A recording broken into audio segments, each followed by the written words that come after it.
mtu mwenye roho ndani yake. Somo hili miaka ya leo halipatikani. Mara chache sana kama utalipata. Wokovu umerahisishwa, kwa hiyo halifundishwi kwa sababu ni wachache mno wanaolijua. Tunataka tuzungumze ili ufike viwango vya juu kabisa vya mamlaka katika wokovu, ni kufanyika mwana roho. Unakufanyika mwana wa Mungu ili nakusaidia kwenda mbinguni, kubaliwa. Unakufanyika rafiki wa Mungu. Wote mnajua Yesu anasema siwaiti tena watumwa bali rafiki.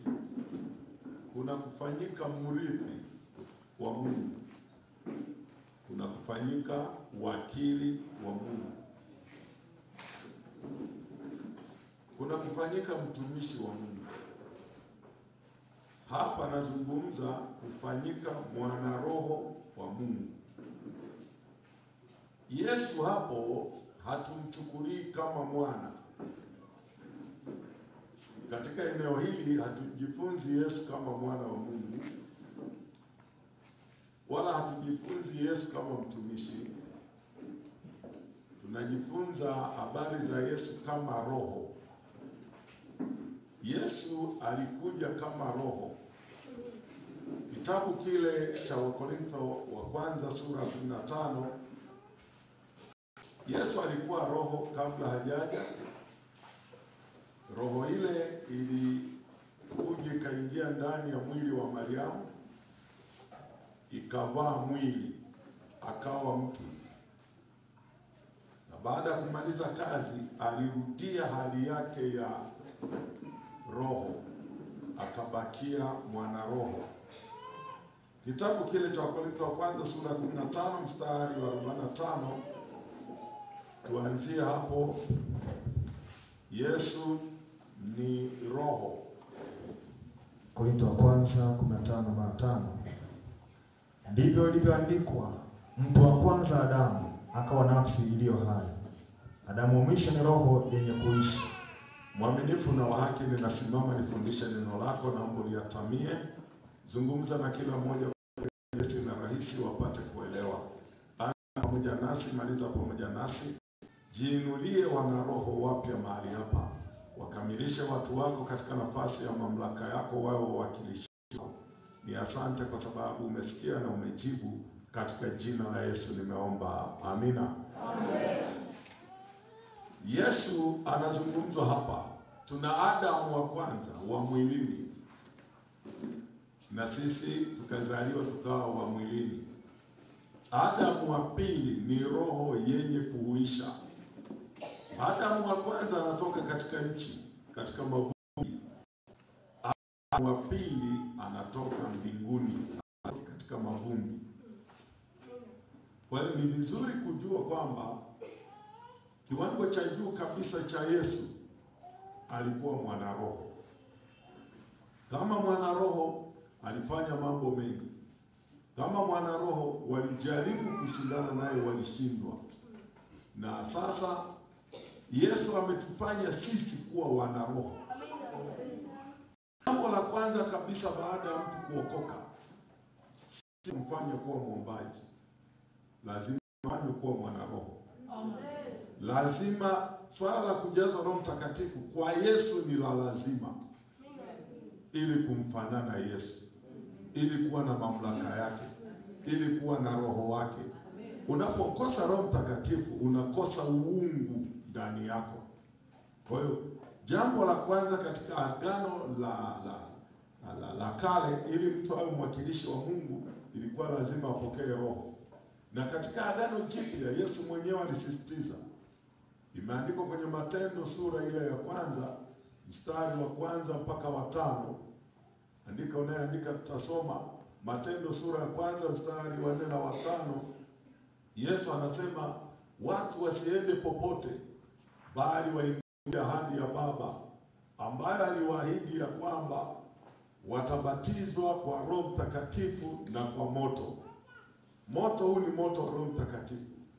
Kwa hiyo wakakaa hapo wanafunzi, hawakutoka. Wanangoja nini? Ahadi, ambayo ni nini? Roho Mtakatifu. Na kwenye Luka sura 24:49 anasema kaeni mjini hata mvikwe uwezo au uwezo utokao juu. Ni Luka 24:49 nasoma na najaribu kusogea, nataka tusogee mahali. Kaeni mjini hata mvikwe uweza utokao juu. Petro anahubiri Injili. Anapohubiri Injili kwenye Matendo ile sura ya 2 kuanzia 37 na kuendelea, anasema tubuni mkabatizwe kwa jina lake Yesu mpate ondoleo la dhambi, nanyi mtapokea kipawa cha Roho Mtakatifu, kwa kuwa ahadi hii ni kwa ajili yenu na watoto wenu. Amen. Bwana Yesu asifiwe. Amen. Ni kwa ajili yenu na watoto wenu. Lakini tukisoma kitabu cha Matendo sura ya 3, hiyo tusome sasa. Matendo sura ya 3 mstari wa 19. Tubuni basi, alafu rejeeni kwa Mungu ili dhambi zenu zifutwe. Cha 3, hapo kuna twende hatua kwa hatua. Cha kwanza tubuni basi. Cha pili rejeeni kwa Mungu. Cha 3 ili dhambi zenu zifutwe. Dhambi zenu zitafutwa. Cha 4 zipande kuja nyakati za kuburudishwa. Zije nyakati za kuburudishwa kwa kuwako kwake Bwana, atakapokuwa Bwana amekuja ndani yenu. Jina la Bwana libarikiwe. Amen. Yesu anakuja ndani yetu kivipi? Hapo ndio swala la kuelewa. Yesu haji na mwili wake ule aliokuwa nao. Yesu anakuja ndani yetu kwa njia ya Roho Mtakatifu. Ndio maana aliwaambia wanafunzi kwenye ile Yohana 14 imeandikwa pale kuanzia mstari wa 14 na kuendelea, anasema sitawaacha yatima. Anasema yafaa mimi niende, maana nikienda nitawaletea nani? Msaidizi mwingine. Amen. Kaa hata milele. Ndiye Roho wa kweli. Ulimwengu haumtambui, bali ninyi mnamtambua kwa sababu anakaa ndani yenu. Anakaa kwenu na yuko ndani yenu. Kwa hiyo Mungu anaposema zipate kuja nyakati za kurudishwa, kwa kuwepo kwa Bwana ni kwa kuwepo kwa Yesu kwa njia ya Roho Mtakatifu. Amen. Unapopokea Roho Mtakatifu umempokea Yesu. Amen. Kwa sababu Yesu anakuja mzima ndani yako. Tuna maandiko, nitasoma maandiko mawili tu yanayothibitisha kwamba unapopokea Roho Mtakatifu umempokea Mungu, umempokea Yesu. Andiko la kwanza ni Warumi sura ya 8 na mstari wa 9 na wa 10. Warumi 8 na 10 tusome. 8, 9, 10. Alafu tutakwenda waraka wa kwanza Yohana sura ya 4. Walakini ikiwa Roho wa Mungu anakaa ndani yenu. Ikiwa Roho wa Mungu anakaa ndani yenu, ninyi hamfuati mwili. Ninyi hamfuati mwili, bali mnaifuata Roho. Mnaifuata Roho. Lakini mtu yeyote asipokuwa na Roho wa Kristo, yeyote asiyekuwa na Roho, huyo si wake. Huyo sio wake. Na si na Kristo akiwa ndani yenu. Hapo sasa mstari huo wa 10. Kristo akiwa ndani yenu, mwili wenu umekufa kwa sababu ya dhambi. Umekufa kwa sababu ya dhambi, bali Roho hai kwa sababu ya haki. Na mnakuwa hai kwa sababu ya Kristo akiwa wapi? Ndani. Yaani Roho ndani yako ni Yesu amekuja. Amen. Ndio maana tunasema wewe mwili wako ni hekalu la nani? La ambamo Roho anakaa. Kwa lugha nyingine ambamo Yesu anakaa. Kuna anayenielewa? Amen. Kama Roho anakuja ndani yako, Mungu amekuja ndani yako. Amen. Na jina linabadilika. Sasa unaitwa mwana Roho. Amen. Mtu mwenye Roho ndani yake. Wakati Yusufu amefika Misri, Farao alikuwa na neno moja tu. Kwenye Mwanzo 41:38 hatutasoma, tumeisoma sana. Mwanzo 41:38 anasema tupate wapi mtu kama huyu mwenye roho wa Mungu ndani yake. Yusufu anasifika alikuwa na roho wa Mungu ndani yake. Danieli amefika Babeli. Mfalme alisemaje? Alimtaja Danieli kama mtu mwenye roho ya Mungu, tena anasema roho bora ndani yake. Yote anasifika kwa lipi? Sio kwa kuomba sana. Mwenye roho ndani yake. Anaambiwa Musa, kamtwae Yoshua, mtu mwenye roho ndani yake, ukamweke mikono awe kiongozi wa wana wa Israeli. Sifa ni hiyo. Na wewe sifa sio kuombaomba, uwe na roho ndani yako. Ukiwa na roho una uzima. Na ukiwa na roho unaondoka kwenye mtu wa kuombaomba, unakwenda kwenye mtu wa kutamka na kutenda. Eleweni sana hilo eneo. Ukristo wa huku unatakiwa tofauti na sehemu zingine. Mnaishi kwenye ngome ya shetani, lazima muwe wa kiroho kweli kweli. Mmezungukwa na waganga wa kienyeji, mmezungukwa na wachawi, mmezungukwa na wapiga ramli, mmezungukwa na washirikina, mmezungukwa na wasioamini, mmezungukwa na watu wa giza, watambikaji, wakuu wa matambiko, watu wa ngoma. Lazima kiroho. Haleluya. Waraka wa kwanza Yohana sura ya 4:13, ana roho kwa sababu Yesu ametushirikisha, ameingizia roho wake. Tusome hapo. Waraka wa kwanza Yohana 4:13, alafu tutateremka sasa. Katika hili tunafahamu ya kuwa tunakaa ndani yake, naye ndani yetu, kwa kuwa ametushirikisha roho wake. Sisi tuko ndani yake. Na Yesu yuko wapi? Ndani yake. Muulize jirani yako, una uhakika Yesu yuko ndani yako? Na siku moja yuko ndani yako, mbona mnakuwa waoga? Mbona hamna baraka? Mbona hamuamuru mambo yatokee? Mbona hamponyi wagonjwa? Yawezekana una Biblia tu, lakini Yesu yamweka. Watu wengi hawana Yesu, wana maneno mengi tu. Ndio maana wakati wa shida hamuiti Yesu, anaita mama. Kuta mtu anaita mama. Au Kisukuma anasema badugu. Mayo badugu. Sasa huyu mtu au baba, na wakati mwingine anamta baba, huyu mtu hana roho yake. Wenye roho ndani yao wanamjua Yesu. Na wanajivunia Yesu. Amen. Wao wenyewe wanajua mimi tena si mshirika. Amen. Mimi sio wa kulialia. Amen. Wote mnaolia imani zenu ni ndogo. Labda kama unalia kwa ajili ya jambo fulani mbele ya Bwana. Lakini kama unalia kwa ajili ya shida, wewe imani yako ndogo. Ulizwa na wachawi. Badiliko uwalize wachawi. Amen. Wewe ni mtu Mungu utajua wachawi. Wewe jiamini tu. Na leo mtatoka mamlaka. Roho Mtakatifu ataingia ndani yako, atakubadilisha kabisa. Wakati tunaendelea kuna nguvu ya kufunguliwa na nguvu ya uponyaji. Unapita hapo kwenye viti. Wale wenye shida za nyonga anza kupokea uzima hapo.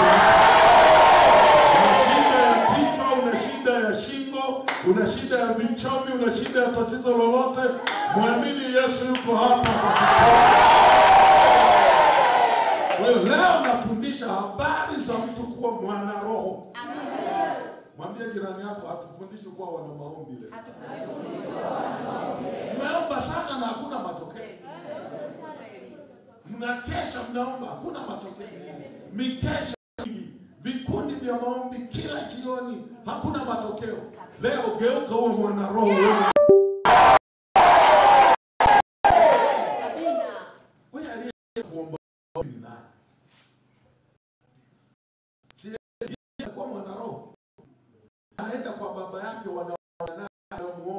naenda nikishuka huko, wagonjwa pone, miujiza itendeke, shida zitatue.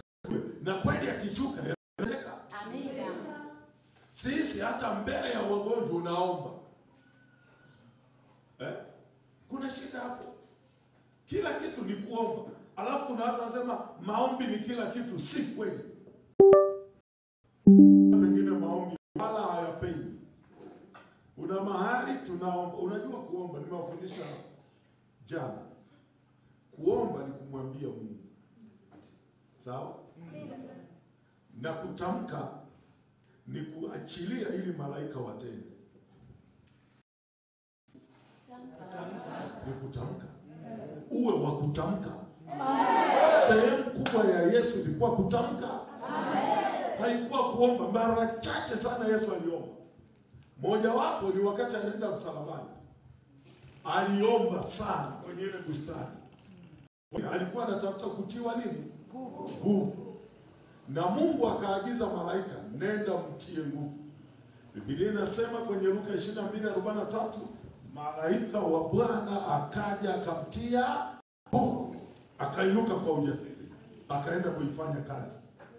Mimi hapa nazungumza muwe watendaji wa neno. Amen. Muwe watu wenye kuamua mambo. Amen. Ukiamua uvune sana utavuna sana. Amen. Iko kwenye mdomo wako. Amen. Sababu Roho wa Bwana yuko wapi? Amen. Yuko ndani yako.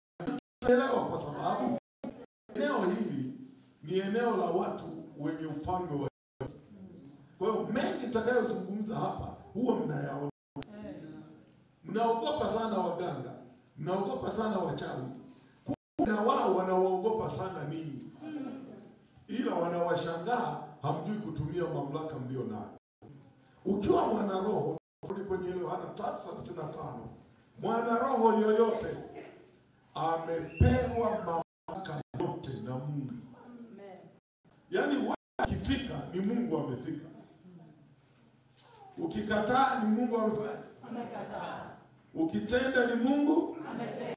Ndio maana unaona watumishi wa zamani walitamka wakasema Bwana asema. Tuko pamoja? Ameitwa Elisha kwenye kisima kinachozaa mapooza. Mnakumbuka hiyo habari? Alipofika kwenye kisima maji yake yanazaa nini? Hayafai. Alisemaje? Leteni chombo kipya. Leteni na chumvi. Sindio? Weka ndani ya chombo kipya. Akachukua chombo kipya na chumvi. Akamwaga ndani ya kisima. Akasema, Bwana asema hivi, nimeyaponya maji haya kuanzia leo. Hayatazaa mapooza tena. Je, Bwana anasema? Elisha anasema, lakini kwa niaba ya nani? Ya Bwana. Sababu yeye na Bwana ni kitu kimoja. Na kila na Roho Mtakatifu yeye na Bwana ni kitu kimoja. Una naye nielewa? Ni ngumu kuelewa, hasa nyinyi ambao umekulia kwenye dini.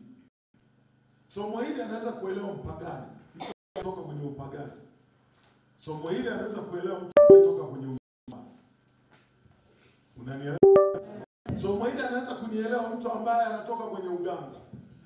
Somo hili anaweza kunielewa mtu anayetoka kwenye uchawi. Somo hili anaweza kunielewa mtu yoyote ambaye anajua nguvu ya utendaji. Kwa sababu Wakristo ni wapinzani wa nguvu. Kila muujiza wanasema Freemason. Tangu wamezaliwa hawajawahi kuona muujiza. Anaenda ibada. Tuna watu wana miaka 60 hawajawahi kuona muujiza kanisani. Wewe ni shahidi. Nina uhakika tangu umezaliwa hujawahi kuona anaanza kurukaruka kanisani. Au ni uongo? Nani kati yetu amewahi kuona kiweta anatembea kanisani? Kama hujawahi kuona, na huyo Mungu wako umemwabudu miaka 50 na hujawahi kuona, imani yako ni nini juu ya miujiza? Kila muujiza ni wa shetani.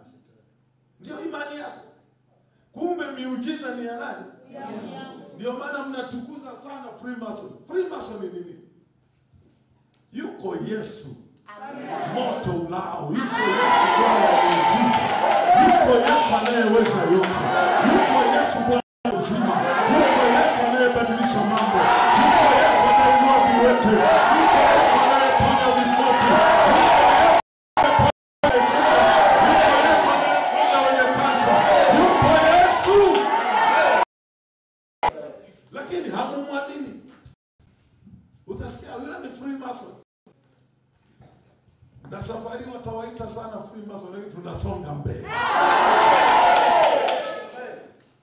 Wangapi wanatoka jamii za waganga? Punga tu. Barikiwe sana. Nyiwe mtanielewa. Amina. Wangapi wanatoka jamii za wapagani? Punga tu. Somo langu litaeleweka. Bwana awabariki. Amen. Mwambie mtu wa dini, kaa na dini yako, sisi tunaenda. Uzuri mimi nimezaliwa huku. Sikukaa sana, lakini kuna vitu navijua. Niliwahi kuhudhuria ngoma ya kienyeji. Nadhani kwa mwaka 74. Kati ya Nyamalapa na Mwamapalala. Sikumbuki vizuri mwaka, kati ya miaka ile. Ngoma ya kienyeji. Sijawahi kuona mkutano wa aina hiyo Tanzania. Tangu nimeona ule mkutano, wingi wa watu. Si ngoma za huku zinakuwa mbili. Moja huku, nyingine huku. Nilikuwa mdogo. Nimelelewa katika Ukristo. Sijui madawa, sijui uchawi, sijui chochote. Lakini sio, nilijifunza. Kati ya ngoma na ngoma kulikuwa na wazee. Upande huu na upande huu. Wana wengine wana mapembe. Wengine wana mamikia yale ya nyungu. Kila mmoja na vitu vyake. Sasa wanafanya ishara fulani. Na wale nao wanafanya ishara. Ni hewani tu. Hakuna mshale unaoenda, lakini anajaribisha kurusha mshale. Mara lipembe linatikiswa. Na wanajigamba kabisa pale. Na watu wanawaheshimu. Na akirusha mkuki, akichoma, anachoma kwa mkuku zote, lakini hewani. Sasa akizungusha lipembe hivi, ile ngoma kule, watu maelfu kwa maelfu wanatawanyika. Ikabidi nianze kuuliza, mbona huyu amezungusha tu wanatawanyika? Nasema hao ni wachawi. Kumbe uchawi ndio unafanyaga hivi. Nakumbuka, sijui ilikuwa ni siku hiyo, ngoma moja watu wamejaa. Ghafla hapa chini pakawa pamoto. Na mkumbuke miaka ile viatu vya shida. Ukiona katambuga ndugu, wewe ni kachimukata. Ardhi ikachemka, watu wote wakakimbia. Yule wakula kashinda. Nikaanza kufuatilia wale watu, mbona wanafanya hewani? Wakati nimekuja kuokoka, Roho Mtakatifu akaja kunifundisha namna kanisa alivyolipa mamlaka, lakini alitumia mamlaka. Watu wa giza wanatumia mamlaka tena ya kwenye Biblia. Ndio nikaelewa. Akanifundisha somo la wanaroho. Na mambo mengi nilionekana wa tofauti. Niliona wa tofauti kabisa. Wakaniita Freemason mpaka wakachoka. Walioniita Freemason siku hizi wanakuja kunisikiliza. Amina. Maana wamegundua wao ndio wenye shida. Kwa hiyo nazungumza habari hizi huku kwenu si ngeni. Mnazijua. Kwa hiyo kama wewe ni mwana roho, unakuwa na mamlaka yote. Ya nani? Ya Mungu. Kama una mamlaka yote, wewe umeingia kwenye kundi la kusema na kutenda. Tunaelewana? Amen. Jana tuliona yule malaika alifanya mambo mangapi? Mawili. Alichukua jiwe, akalitupa kwa nguvu nyingi, halafu akasema. Na wewe leo lazima uingie hapo kwenye kutenda na kusema. Amen. Ukisema na ngoa, kweli tang'oka. Ukisema na haribu, kweli inaharibika. Wakati Mungu anamtuma Yeremia, angalia Yeremia 1:10. Alimpa nini? Ndio maana anamwambia wewe Yeremia, ni rungu langu na silaha zangu za vita.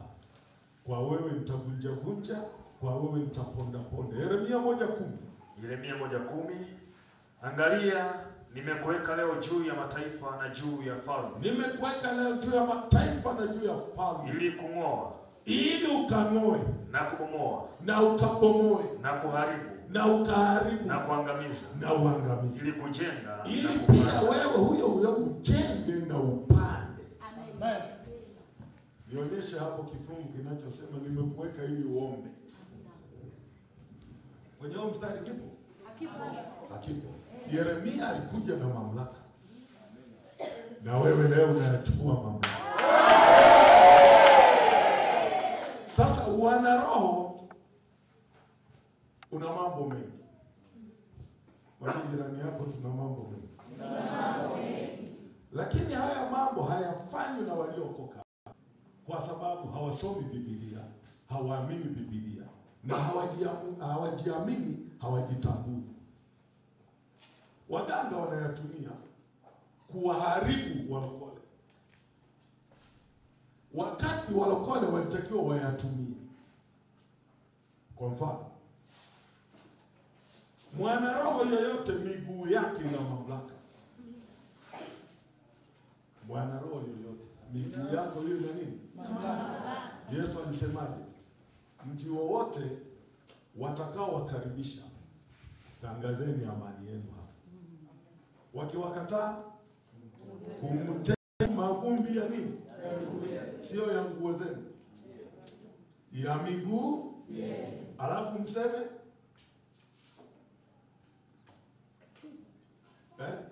mtamke laana, sio baraka hiyo. Mkikumuta hiyo nyumba mmeachia nini? Laana. Hakusema muombe. Unanielewa? Amina. Mkikataliwa haisemi waombeeni hapo mabaya. Achaneni nao, kumuteni mavumbi ya nini? Sasa mimi ni Msukuma wa zamani. Wewe ni Msukuma wa lini? Wewe ni Msukuma wa lini? Wa sasa. Ndio shida iliyopo. Msukuma wa zamani, marufuku mtu kukatiza shambani. Ni kweli? Kweli. Kwa nini? Walijua hiyo kanuni. Yoshua 1:3. Kumbukumbu 11:24. Yoshua 1:3. Soma msomaji kama unachelewa. 1:3 inasema, kila mahali zitakapokanyaga nyayo za miguu yenu, kila mahali zitakapokanyaga nyayo zako, nimewapeni ninyi. Nimekupa wewe. Kama nilivyomwapia Musa. Tuko pamoja? Amen. Nyayo zako. Nyayo unazijua? Amen. Ni zipi? Kisukuma zinaitwaje? Upande. Nye Wasukuma wapi? Mamba. Mamba ni juu au chini? Zile mamba za juu. Hakuna Wasukuma siku za upande hicho sipa kukanyagia. Kuna jina lake. Wote lishakuwa Waswahili. Yes, mmeishi huku miaka yote. Nyayo, hamna mwenye Biblia Kisukuma hapo. Kuna mtu anayo? Angalia Yoshua 1:3. Inasema, popote tunapokanyaga. Unayo Kisukuma? Angalia bwana. Au unayo tafasiri Waswahili? Yaani miguu yako. Wacha nikwambie kitu kingine. Kwa nini mganga wa kienyeji anakuambia nenda chukue mchanga wa mahali ulipokanyaga. Andika kitu hiki. Maeneo muhimu ya mtu. Pengine itakusaidia. Usimuone mtu hivi, ana maeneo muhimu. Cha kwanza, miguu yake. Pili, jina lake. Tatu, mikono yake. 4, kinywa chake. Hayo maneno ya kutosha. Pengine utaongezea. Uchawi unatembea kwenye hayo maeneo. Watashughulika na kinywa. Yoshua 1:3 si kama iko hapo. Inasemaje Kisukuma?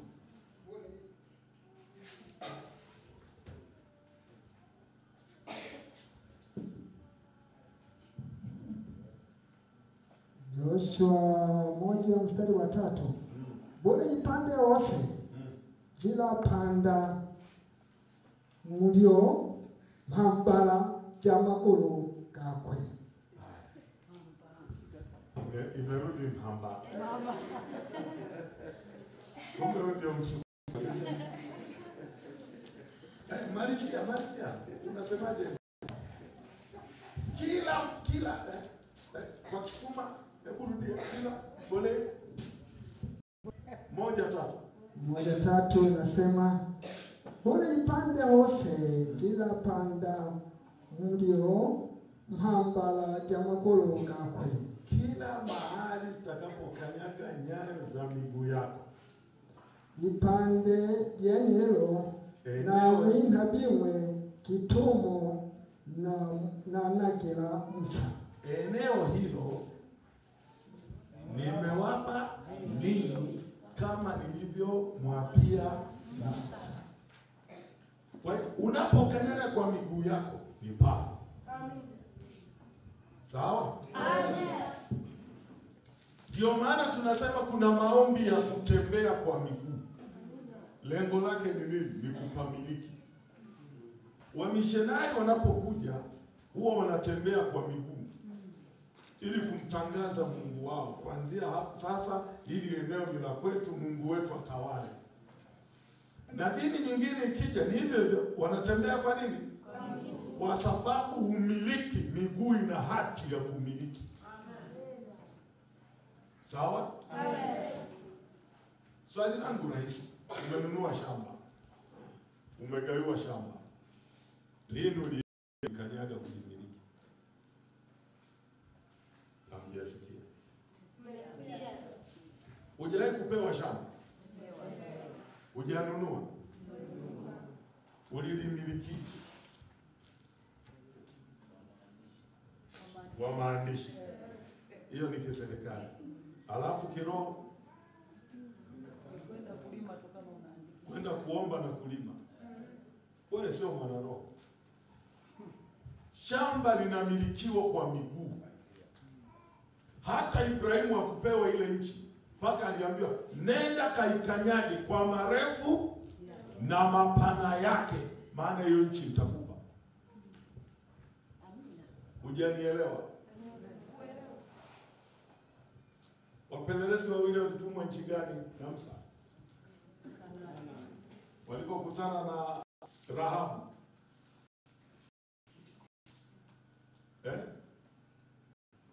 Hamsomaji Biblia? Ilikuwa nchi gani? Yeriko. Walienda kufanyaje? Kuipeleleza. Hawakuikanyaga. Hawakuichukua. Wapelelezi 12 hawakuingia nchi ile ya Kanaani. Hawakukanyaga. Mungu akasemaje?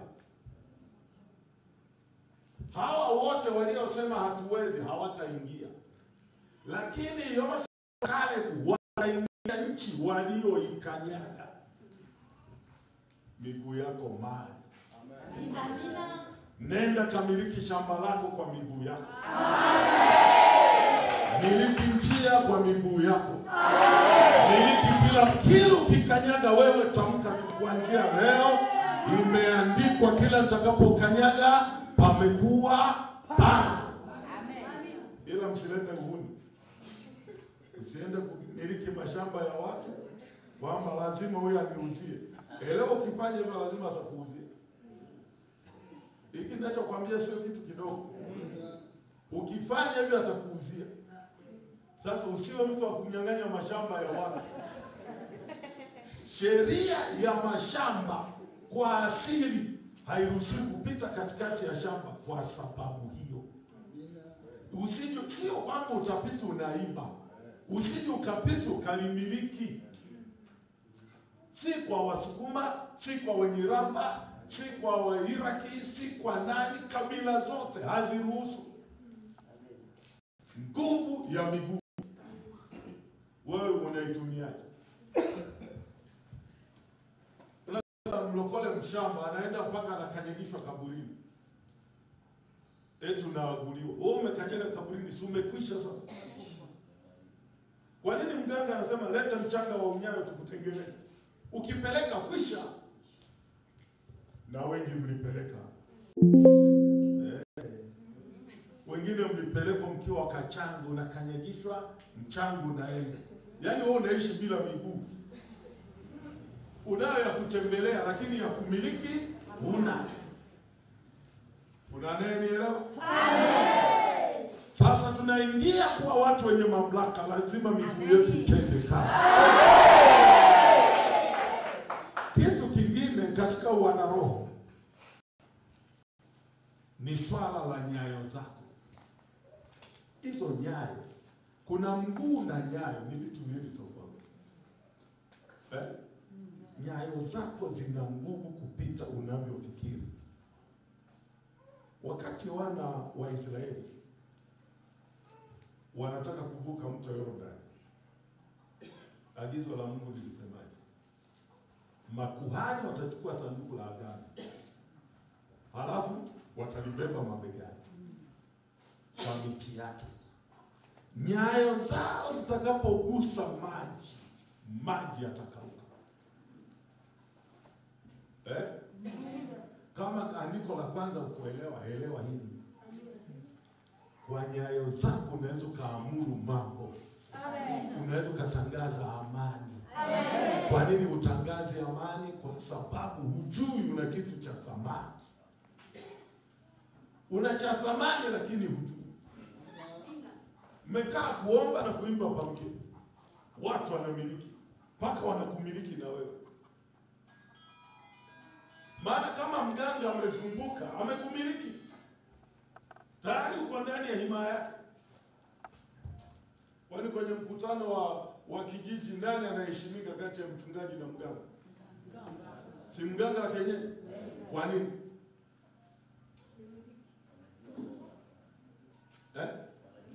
Wanajua yeye ni bora. Huyu mchungaji sio bora. Si ndio ana kitabu cha Mungu? Sana nenda kwa lugha anaongea na Mungu. Yeye sio bora. Hawaoni kazi inayofanyika. Na hajawahi kuzunguka kijiji. Nyinyi wachungaji tuseme ukweli. Lini umezungukia kijiji unakimiliki lini? Kama sio kuja kukesha tu madhabahuni. Wao unakesha madhabahuni, mwenzio anakanyaga tu. Kwanza hii si kazi rahisi, si kutembea tu. Kuanzia leo kijiji cha kwangu wote waniheshimu, wote wanikubali, hata nikikohoa washangilie. Sio unamaliza. Wenyewe na kushinda. Unakuja unapiga tatu kavu, mdomo mpaka unaanza kubandua magamba. Mungu atusaidie sana. Amen. Tuhame hapo. Kazi nyingine ya mwana roho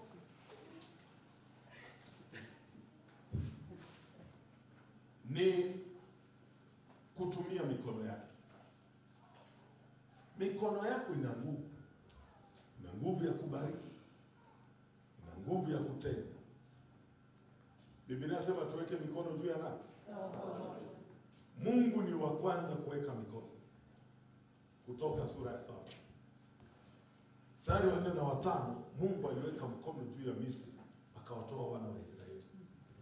Wewe umemtoa nani kwa mikono yako? Somaji twende haraka. 7 Kutoka sura ya 7 mstari wa 4 na ule wa 5. na ule wa 5. 7:4 ndio anasema Matendo 5:12, mitume waliweka mikono juu ya wagonjwa wakafanya. Imeandikwa, lakini Farao hatawasikiza ninyi, nami nitaweka mkono wangu juu ya Misri na kuyatoa majeshi yangu, watu wangu hao wana wa Israeli watoke nchi ya Misri kwa hukumu zilizokuu. Asante. Mungu aliweka mkono juu ya nini? Ya Misri. Akatoa watu. Wewe umeweka mkono juu ya nini? Hujanielewa. Ng'ombe wako lini umewekea mikono? Wewe una ng'ombe. Lini umewekea mikono? Sasa umeokoka nini? Tena pastor. Sasa kama pastor haonyeshi mfano wa imani, nani mshirika atawekea mikono ng'ombe wako? Wewe sija kuuliza kwa sababu najua huna kuku. Acha na wewe nikuulize. Kuku wako lini umewekea mikono? Kwa hiyo watu wanaishi kienyeji. Sio watu wa imani. Mazao yako lini umewekea mkono? Chochote cha kwako lini umewekea mkono? Au hamnielewi ninachosema? Watoto wanaumwa lini umeweka mkono? Kideni kimeingia lini umeweka mkono? Biblia imechukua kama mapambo. Kwa nini ufanye hayo? Wewe sio mwana roho. Wewe ni Mkristo. Tena mwana maombi. Unasubiri uombe. Ulie kidogo, ugaragare kidogo. Ndio maisha. Ng'ombe wanakufa, hutaki kuweka mkono. Nilifundisha kula Arumeru. Mama mmoja nakumbuka alikuwa mwalimu. Alielewa hili somo. Na ng'ombe wake akavunjika mguu. Akaja daktari wa mifugo. Akasema ng'ombe akafungwe POP. Sijui itachukua miezi 6. Yule mama akasema mbona tumefundishwa kanisani? Tuna mamlaka. Kaenda akamshika ng'ombe. Akaamuru mifupa ungana kuanzia sasa. Ng'ombe akapona, mifupa ikaungana. Inawezekana. Yaani Yesu amekosaga watu. Anawaimba pambio tu. Na waliaji ndio wamejazana. Wanalia hata mahali hapastahili kulia. Ni sawa na wale wa msibani. Analia hata mjii marehemu. Shida iko hapo. Angepata watu hata 5, si mimi ingebadilika. Mimi hata kwenye huduma yangu sihitaji watu wengi. Sihitaji wengi. Nataka wachache waliomaanisha. Amina. Sijawapata sasa. Nakwambia kweli, miaka 30 kitu sina hata mmoja. Sijapata hata mmoja. Waliopo ni waimba pambio na wapiga tai. Hao ni nao wengi. Lakini kwamba huyu amemaanisha kazi zikatendeke, sijaona. Wapo wanaojaribu, sio walioamua. Pengine nitapata hapa maana niko Usukumani. Naweza nipate mmoja, wawili au zaidi, na nitamtukuza Mungu sana. Kwa hiyo kupitia kuwekea mikono, wagonjwa wanapona. Watu wanapokea upako. Watu wanapokea karama. Watu wanafunguliwa. Watu wanapokea mamlaka. Kupitia kuwekea nini? Mikono inamweka mtu wakfu. Kwani tukimleta mtoto kwa mchungaji anafanyaje? Sana mwekea mikono. Kuna lazia? Hakuna. Anamweka wakfu. Na wewe una uwezo wa kutumia mikono. Kila muamini aliyeokoka ameingizwa kwenye hiyo mamlaka, ili mradi tu amepokea neema ya Mtakatifu. Amen. Kwa hiyo weka mkono. Wekea kijiji mkono. Amina. Wekea mazao yako mkono. Amen. Wakati mwingine mkono ni ulinzi. Weka mkono wa ulinzi, uharibifu wowote usiingie. Inawezekana. Kwa kanisa linakosa mamlaka. Watu wajize hii mistari wanaijua. wanaweka mikono. Kwani hata wazee wa kanisa hawawekei watoto wao mikono? Hawawaiti wasema njoo hapo, hawaweki mikono? Wewe umeweka nini? Unafikiri Mungu anabariki bila wewe? Hakuna Mungu wa hivyo. Mungu ana kanuni. Ibrahimu alipombariki Isaka, na Mungu akafanya. Na Mungu amesema kwenye Hesabu sura ya 6, wachungaji wainue mikono yao na kuwatamkia Wakristo baraka kwa jina la Bwana. Alafu yeye anasema mkifanya hivyo mimi nitabariki. Kinyume chake, watumishi wengi wamebaki kukemea mapepo. Hawatamki baraka. Kwa jina la Yesu mama msijikwae, mapepo mbali. Na kweli mapepo ya mbali, lakini bado hawa ni maskini. Hawazioni baraka kwa sababu hazijatamkwa. Na hata ukiwatamkia Bwana awabariki na kuwalinda, utasikia kimya.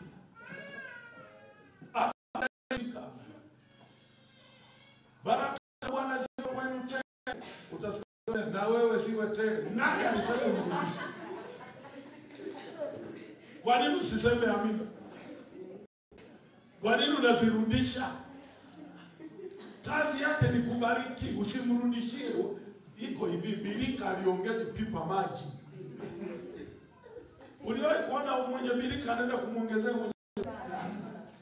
Sasa mbona wewe unafanya kitu tofauti na kanuni? Iweni wana roho. Amen. Hata ukipita hivi, unajua mavazi yako lazima yawe na upako. Amen. Mavazi yako lazima na upako. Amen. Yana upako sasa. Mkola lazima. Wewe umeokoka ni lazima nguo. Hata hii kuvaa mamitumba kwa walokole hapana. Na shukrani kwa ajili ya wasukuma wa huko wapendi mitumba. Si ni kweli? Tulijengewa msingi na baba zetu kwamba hawezi mtu kufa Ulaya mimi nije kuvaa huku. Haya manguo ya mitumba haya usiamini sana. Pengine alikuwa anavaa naona alivaa. Wale tumekosa kununua mpya. Na hata hiyo mpya lazima tuitakase. Haleluya, haleluya. Nani anasikia kuumwa sehemu hizi? Sehemu hizi za tumbo. Kuna mtu panauma, ni nani?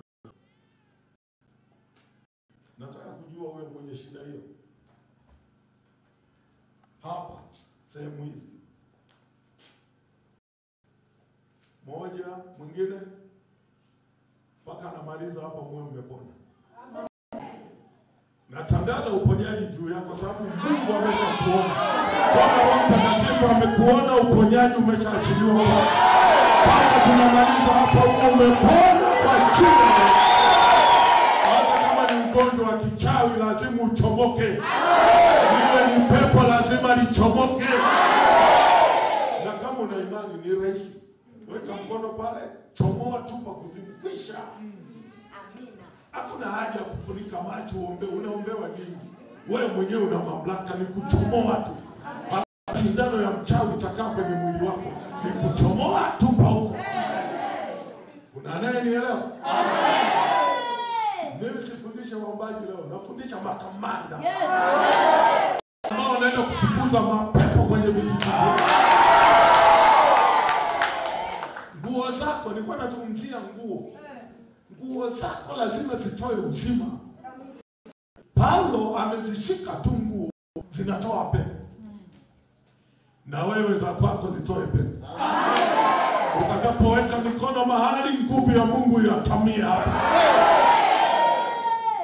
Upitia nguo Yesu aliponya wengi. Leo mtatuita free mason. Ndio shida ya walokole wale. Biblia inasema hivi, Waebrania 12 mstari wa 2 na wa 3, Yesu ni mwanzilishi wa imani yetu.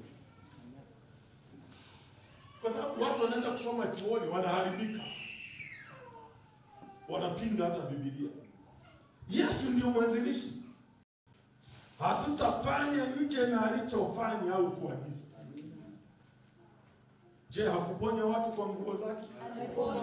Wewe umeponya kwa nguo zake? Sinauliza macho nimekukazia pasta. Nguo lazima ziwe na upako. Ukivaa nguo ya mganga ina upako. Ukivaa nguo ya mwenye mkosi unabeba nini? Mikosi. Ukivaa nguo ya mtumishi wa Mungu, ukimgusa huyo mtumishi wa Mungu, lazima utoke na kitu. Lazima utoke na upako. Biblia inasema Yesu wakati anahubiri, uweza ulikuwa unamtoka, unawaponya, unawaendea watu. Na wewe uweza ukakutoke,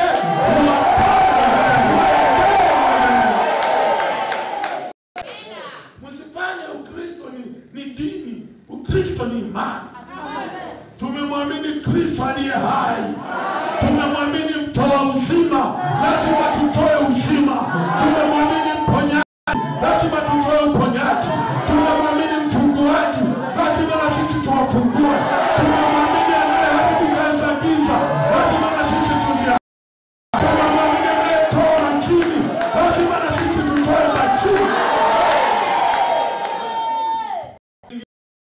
Tunapoteza muda. Na ni hasara kuacha mambo mengi hivyo ndio upoteze muda. Marko sura ya 6 mstari wa 56, Yesu amefika kwenye kijiji kimoja. Walipogundua amefika na wanajua huyu ana uzima mpaka kwenye nywele zake, mpaka kwenye nguo zake. Kuna siku nitakuja hapa, tutafanya kwa vitendo. Amen. Tuone wenye uhai. Amen.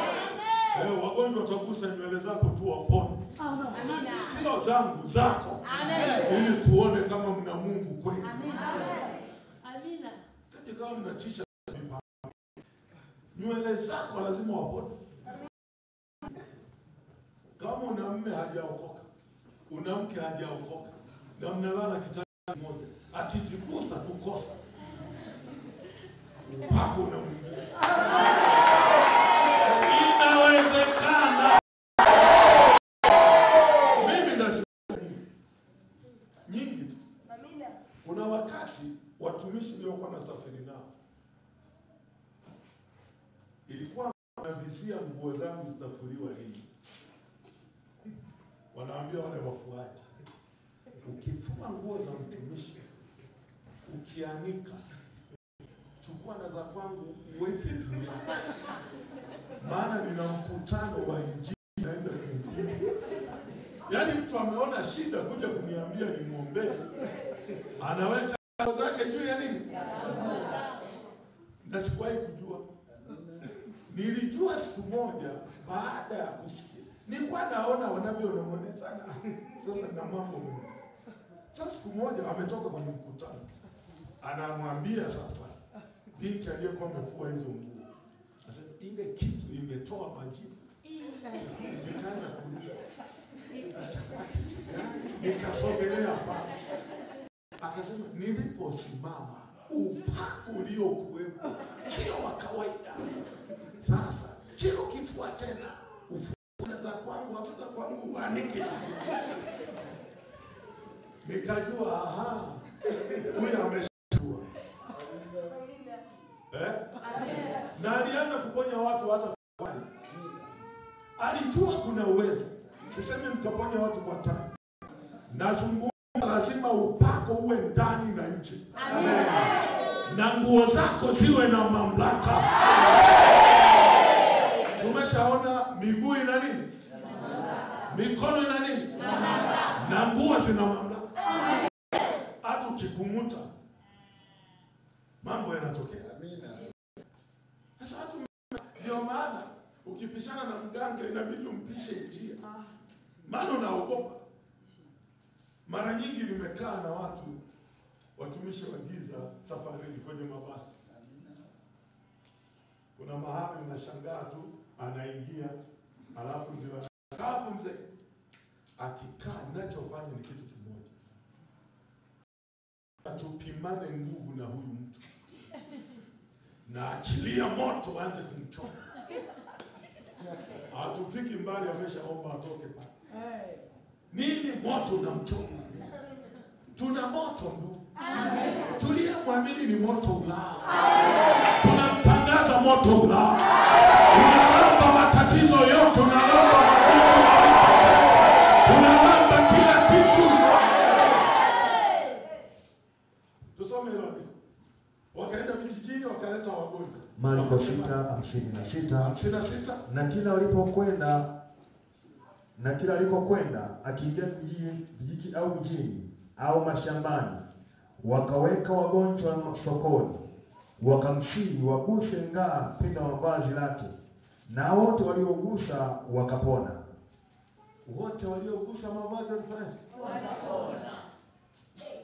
Nani tukigusa ya kwake leo watu watapona? Kimya. Mmoja. Hongera sana. Wengine mnanyoshia. Mwanza nilifundisha. Sikufundisha Mwanza. Si mlikuwa? Hamkuamini. Nilifundisha kwa vitendo. Nitarudi hapa kwa vitendo. Tutamwambia mtu asimame hapa. Aseme anataka nini kitokee. Alafu tutamwambia mwingine aje asimame hapa. Tuone kama alichomuuliza kitatokea. Sisi sio kawaida.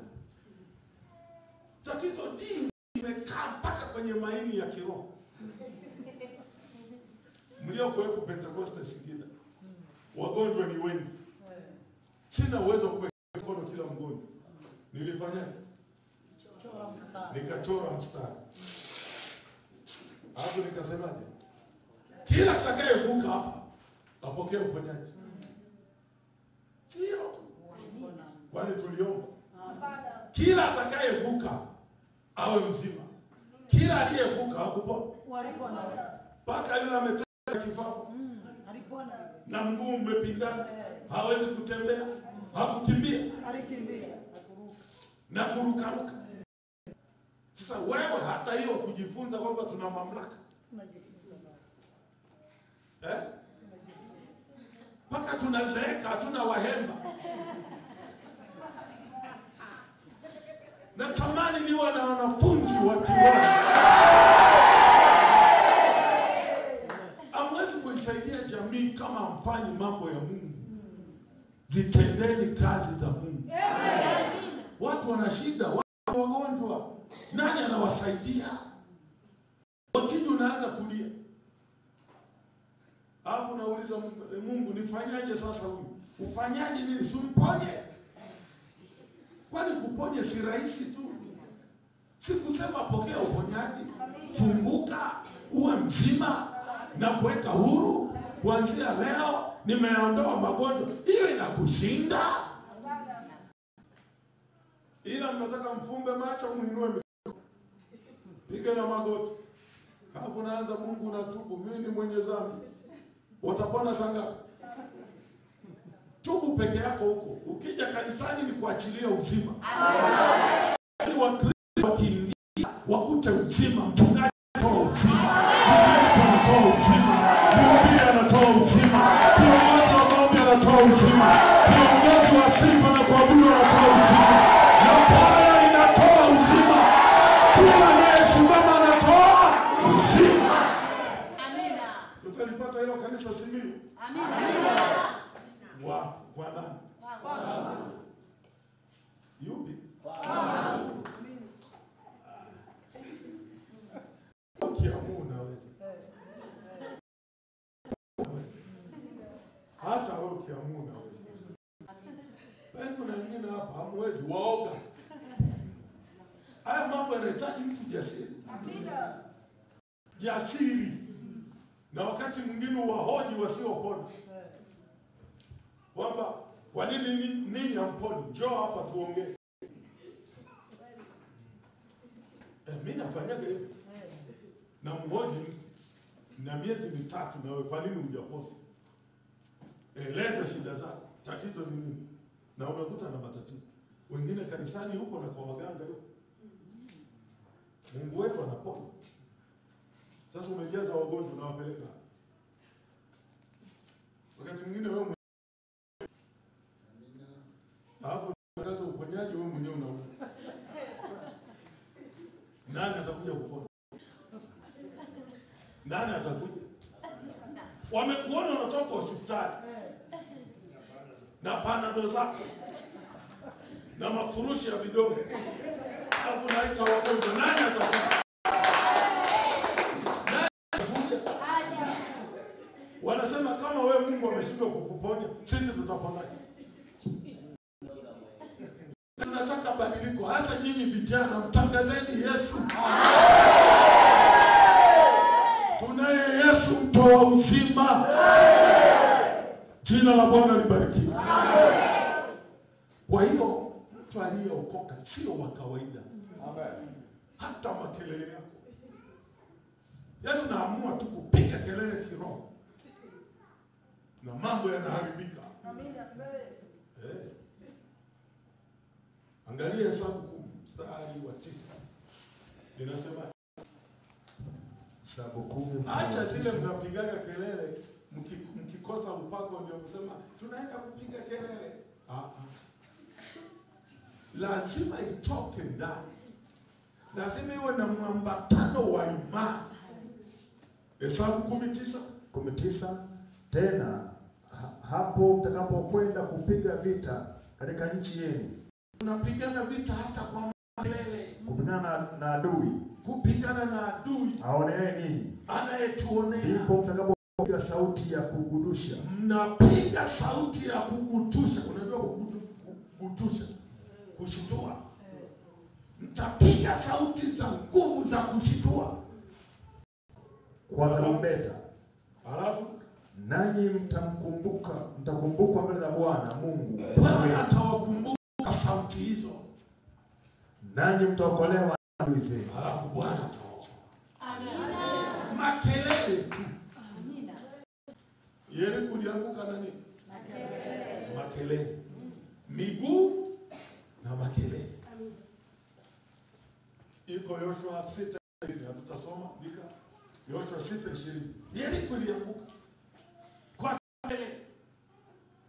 Kwenye Samueli wa kwanza sura ya 4 mstari wa 7 na wa mpaka wa 9. Hatutasoma na yenyewe. Samueli wa kwanza 4:7 mpaka 9. Watu wa Israeli waliporudisha sanduku la agano walipiga kelele. Kelele zikasikilika mbali sana. Wafilisti wakasema, kuna nini leo juu ya hizi kelele? Wakasemaje? Mungu ameingia wapi? Kambini.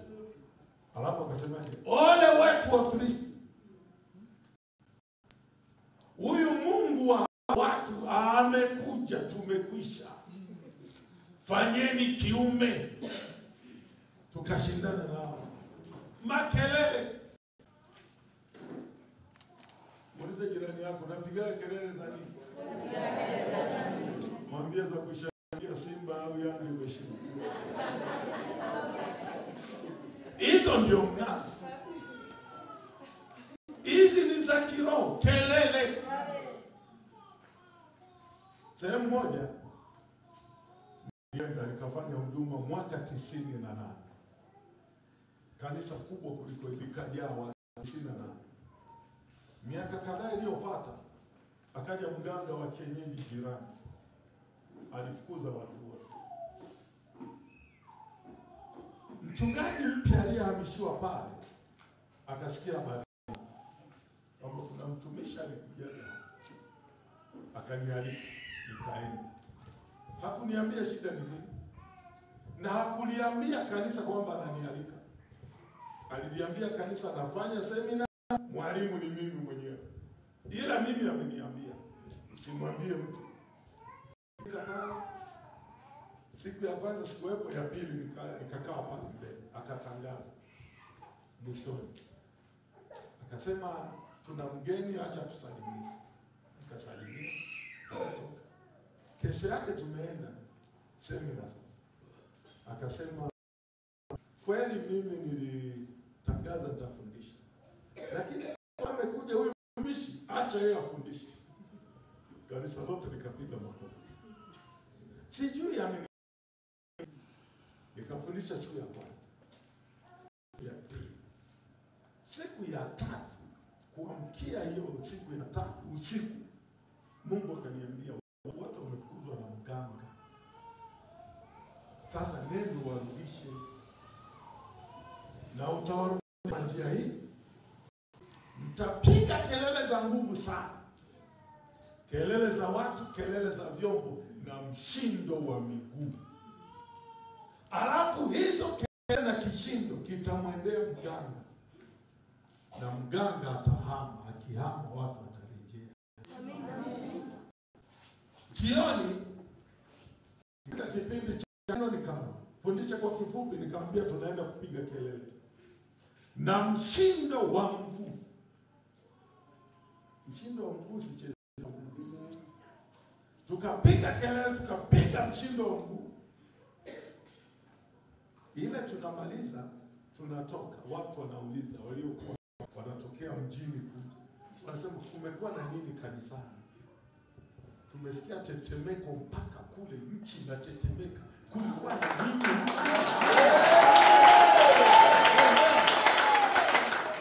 Usiku ule mganga alihama akaondoka zake. Watu wakarudi kanisani, kanisa likajaa. Na tuna sherehe tarehe 8 nafikiri tutafanyia hilo kanisa. Mwezi ujao. Watu walirejea kwa miguu. Hatukuomba. Mwambie jirani yako wewe ni mtambo linalotoa uzima. Mwambie wewe ni mtambo unaotoa uwezo. Tatizo watu wamekosa mafundisho. Wameambiwa kila kitu piga goti. Hapana. Tunapokuwa vitani hakuna kupiga goti. Tutapiga goti mbele za Mungu wetu, sio mbele za shetani, sio mbele za magonjwa, sio mbele za matatizo, sio mbele ya watumishi wa giza. Magoti ni kwa ajili ya Mungu wetu peke yake. Ukijua ninachokufundisha, wewe ni mheshimiwa. Yaani kijijini utaheshimika. Watalogwa wengine lakini sio wewe. Wakija kwako lazima waseme pitilizeni hiyo nyumba. Huyo ni mkali. Atawateketeza. Unafikiri wachawi hawajui nyumba za watu wakali? Wanazijua sana. Na walokole legelege wanazijua. Wanasema huyo leo unabebeshwa. Hebu neema ya Bwana iwape kufungua. Jina la Bwana libarikiwe. Mwana roho ana mamlaka kinywani ya kutamka. Yesu alitamka, Petro alitamka, kina Stefano alitamka, Filipo alitamka, Wakristo wa kwanza walitamka. Ukiangalia habari ya upepo na mawimbi baharini, Marko sura ya 4. Anzia mstari wa 37 mpaka 40. Sisi tusome 39 na 40 nakiri. Yesu walipomwamsha, si kulikuwa na dhoruba? Ndio. Walianzisha? Walikemea? Hakukemea. Walikataa? Hakukata. Walituliza? Wakaenda kumwamsha nani? Yesu alipoamka alikemea? Alinyamazisha? Ndio, alitamka kwa kukemea. Sasa sema nyamaza. Tulia.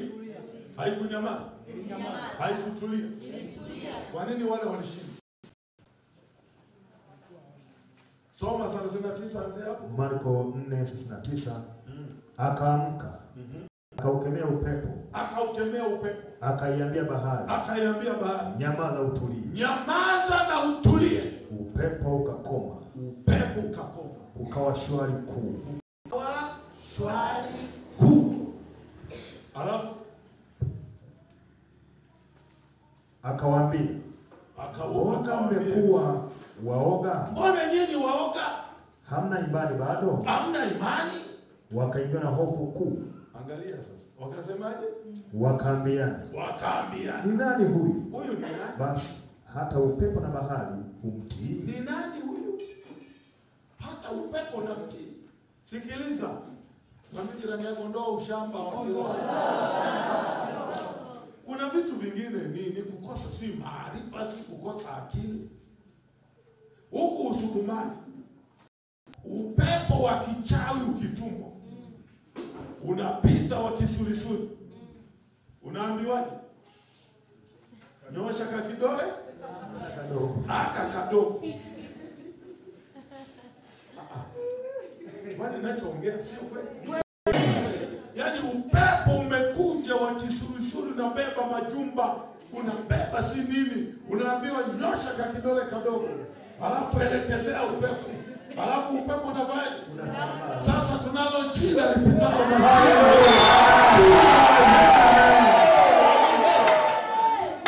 Jina la nini? Tunaye Roho Mtakatifu. Hivi mnajua Roho Mtakatifu ni kidole? Mnajua? Luka ngapi ile? Hebu tusaidiane kutafuta Luka 11 kama sikosei. Roho Mtakatifu ni kidole cha Mungu. Achana na hapa kidole cha kienyeji. Kidole cha 11 hapo. Unaliyapata?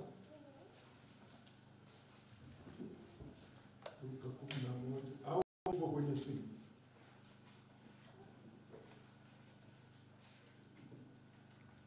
Ni Luka 11:20. 11? Mstari wa 20. Haya, soma. Lakini ikiwa mimi natoa pepo kwa kidole cha Mungu, Ikiwa mimi natoa pepo kwa kidole cha Mungu, basi ufalme wa Mungu umekwisha kuwajilia. Umekwisha kuja. Mganga anatoa pepo kwa kidole. Siki. Na huyu mwenyeji tu wa mwanakijiji anatumia kidole gani? Wewe unatoa kwa kidole cha Mungu ambacho ni Roho Mtakatifu. Na ni kusema tu upepo nyamaza, pinduka, nenda huko. Shida iko wapi? Amen. Maana wewe ndio ujui, na mimi nimetumwa kukufungua leo.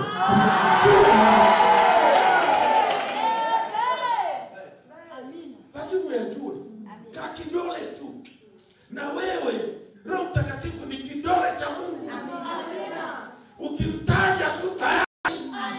Tena wewe hata ukikohoa tu. Shida mnajidharau. Wewe uliyeokoka hata ukikohoa. Pepo unani? Unakohoa tu magonjwa.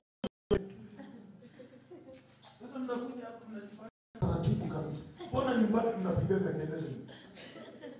Kwa Yesu waongeaje? Wewe mama sio muongeaji. Sasa saa hizi huko hivi. Unajua shetani hataki mpole pole. Mungu kaokoa. Shetani anaheshimu mwenye fujo.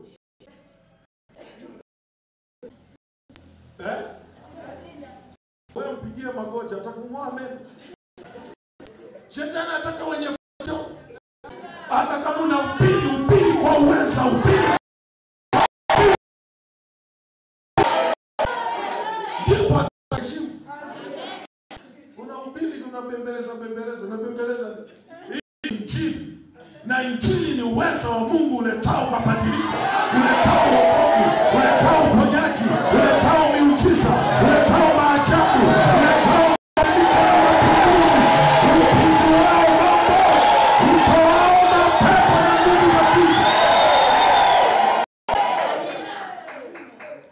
waganga mbona hawana utaratibu? Kwanza ukienda kwa mganga anajiamini. Sana jiamini. Anasema Johnny, kaa pale, subiri. Na unanyenyekea. Na kibao ameandika mganga maarufu anaponya magonjwa yote na namba ya simu. Kuna walioelewa somo hilo? Kwa hiyo tutaona mabadiliko kwenye maisha. Safari hii mashamba yakalimwe kwa imani.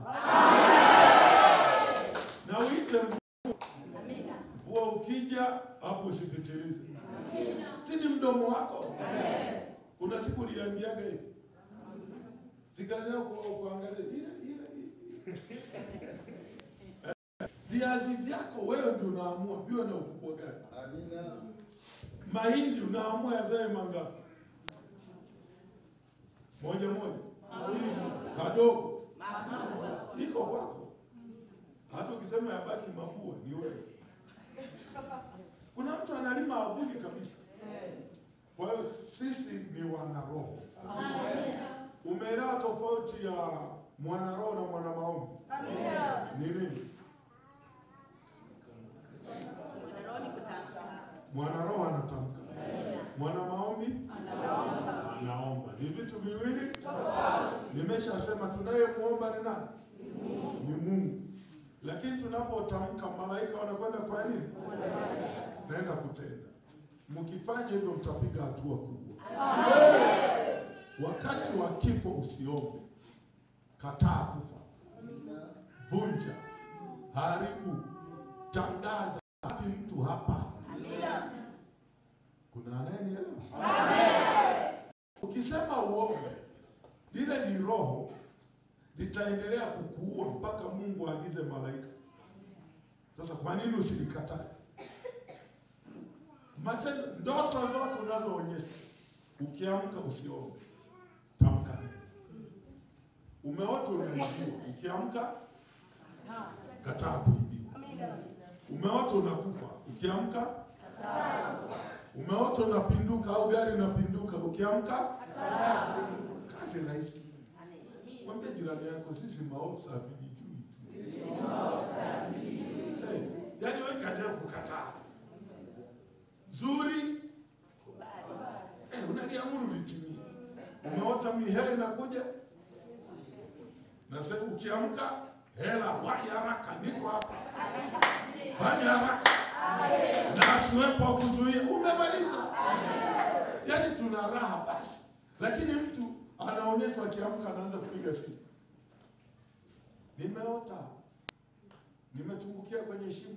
Nini maana yake? Unatafuta maana. Kwani kutumbukia si kutumbukia? Hata kama umetumbukia kununua kitu kibovu, si umetumbukia? Kutumbukia haina lugha nyingine, ni kutumbukia. Kataa. Haleluya. Amen. Moja ya mambo mtakayoenda kushughulikia ni ndoa za kipepo. Ndoa za kipepo ni ndoa ambazo ziko katika ulimwengu wa roho. Utajuaje una ndoa ya kipepo? Atajuaje ana ndoa ya kipepo? Ikiwa mtu anaota ndotoni anafanya tendo la ndoa.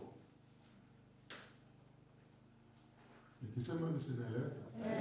Ikiwa umelala usingizi, maana ndoto lazima iwe usingizi. Ukaota unafanya tendo la ndoa na ukaamka una dalili za kufanya tendo la ndoa, hapo una ndoa ya kipepo. Sehemu ya pili. Ikiwa utaota unafanya tendo la ndoa, ukaamka hujafanya tendo la ndoa, hapo unasemeshwa. Unalielewa tofauti hayo mawili sasa? Amen. Nani ameelewa? Umeelewa vizuri? Amen. Kwamba unaweza ukaota unakula, ukaamka hujala. Hiyo si mbaya. Ukiota unakula, ukaamka umekula na nyama zingine zimebakia mdomoni, hiyo ni mbaya sana. Maana yake unashirikishwa kichawi. Na haya mambo ya ndoa za kipepo yako kwa wanaume, yako kwa wanawake. Umelala, unaota ndoto, unajamiana na mtu kwenye ndoto, ukaamka na ukakuta kweli umefanyaje? Umefanya. Hiyo ni ndoa ya nini? Sasa mkawafungue, ni wengi mno wanaoteswa na hilo tatizo. dawa, sio ugonjwa. Hii ni ndoa. Ndoa inavunjwaje? Kwa talaka.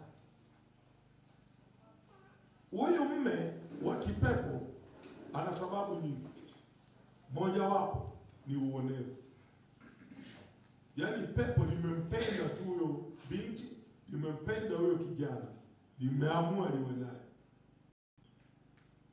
Hiyo ni moja ya sababu. Sababu nyingine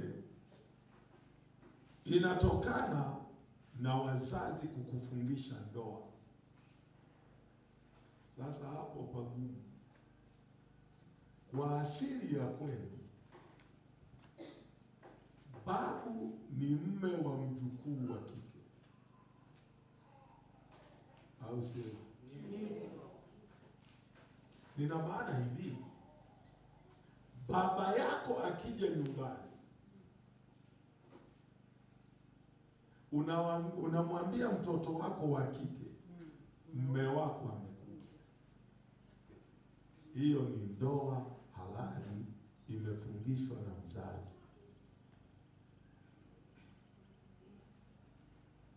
Naona watu wanatikisa vichwa. Ngoja nirudie, kwa sababu mnatesa watoto wenu kwa kuendekeza mila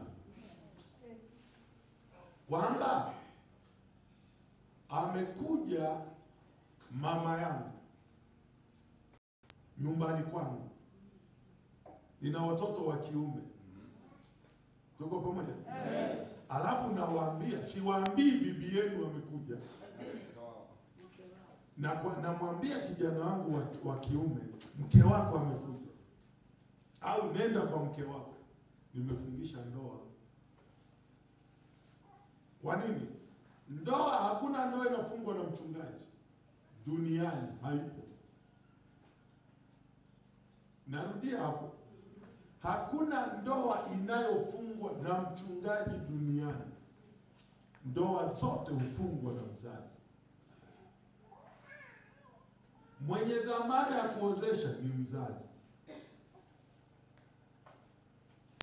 Mchungaji anabariki tu ndoa.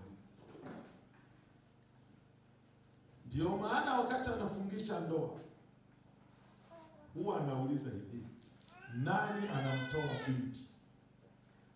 Huku kwenu hamna hiyo? Ipo. Huyu anayemtoa ndio anayefungisha. Na wewe wa kwako ulimtoa kwa bibi yake, ulimtoa kwa babu yake, uliifungisha. Ni ndoa halali. Yawezekana hasumbuki kwa sababu babu hajafa. Akifa, roho ya babu inaenda na huyo, itakuwa inalala naye. Kwa hiyo wengi wanalala na mashetani na majini. Sijui kama watu wananielewa na wananisikia. Naona kama niko peke yangu hapa. Nisaidie kumuuliza jirani yako, umefungisha ndoa ngapi? Jibu ni nyingi. Si ni kweli? Maana kila akija bibi anaitwa kijana wa kiume, wewe njoo, mkampokea mke wako. Yule ni mke wake yule? Hapana. Kwa nini mnaishi kienyeji? Tutatoa hesabu ya maneno yetu. Kila neno la mtu aliyeokoka lina uhai. Kwa hiyo acheni kufungisha ndoa hizo, mnayaruhusu mapepo yaje kuwamiliki hao. Ndoa nyingine ni ile vijana wakiwa wadogo walikubaliana, aidha shuleni, tutaoana, au wewe ni mke wangu, wewe ni mume wangu. Hiyo ni ndoa halali. Ninachozungumza hapa ni namna roho ya yule mtu inavyokuja kuwa mume au mke wa huyu mtu. Ukimya huo sieleweki. Mtanielewa tu. Kwani wanawake wengi na wanaume wengi si wana ndoa za kipepo? Si wanawake wanafanya mapenzi usiku na asiyemjua? Ndio nakueleza zinatoka wapi. Nyingine Njia nyingine mbaya sana na msiikubali. Wakati kijana wa kanisa anaoa, au sio wa kanisa, binti anaolewa, kijana anaoa, kuna mchezo hata sielewi unatoka wapi. Wanatafuta binti mdogo na kijana mdogo, wanawaita maharusi wadogo. Halafu wakati wa kufunga ndoa wanatangulia kuingia kama mke na mume. Hujawahi kuona hiyo? Usikubali mtoto wako akafanya huo ujinga. Amina. Huyu aliyeingia naye kiroho mpaka mbinguni ni mume wake. Amevaa na shela, ni mume wake. Na watu wamekiri maharusi wadogo. Yaani ndoa ya wadogo. Yule kijana anaitwa nani siku hiyo? Bwana harusi. Na yule binti anaitwa nani siku hiyo? Bibi harusi. Ndoa tayari. Tena ni imara sana kwa sababu ilifika mpaka madhabahuni. Mmeharibia maisha wangapi? Na cha ajabu mtu achukui watoto wake, anachukua wa kwako. Wanakujaga kuwazima wa kwenu. Kwa nini hawachukui wa kwako? Hao wote waliofanya hivyo lazima wakombolewe. Vinginevyo watakuwa wanalala na mapepo. Na mtu akifanya hivyo ni ngumu sana kuishi na mke au na mume. Hebu fikiri binti yako, mtoto wako amecheza harusi kama 4. Ana waume wangapi? 4. Atakaye muoa wangapi? Atawaweza? Hawezi. Atawaweza? Njia nyingine ni kufanya maigizo. Hasa waimbaji mnapenda sana maigizo. Msifanye maigizo. Wewe ukishaokoka maigizo achana nayo. Usiigize huyu mume wangu, huyu mke wangu. Wala usiigize ulemavu. Amen. Nakumbuka kanisani kwetu mwaka 94 kama sikosei, 1994 Pasaka ulikuwa na igizo kanisani kwetu. Wakati huo nilikuwa na sali Assemblies na wakaigiza Dorcas na Petro. Mama mmoja mke wa mzee wa kanisa wakamshawishi au Dorcas. Alikuwa fundi cherehani. Akakubali. Alileta cherehani yake pale kanisani kama Dorcas. Akaigiza anashona nguo. Akaigiza amekufa. Ilikuwa Jumapili. Kulikuwa na kijana amevalishwa kanzu joho jeupe. Akajifanya ndio Petro. Akaenda akamfufua. Dorcas akafufuka. Watu wakashangilia. Ni igizo kanisani. Jumapili kanisa la Assemblies. Ukipisha na kupeleka kwa sababu na mume wake yuko hai mpaka leo. Hiyo ni Jumapili. Jumamosi Dorcas kichwa kikauma, alafu akafa. Petro akwenda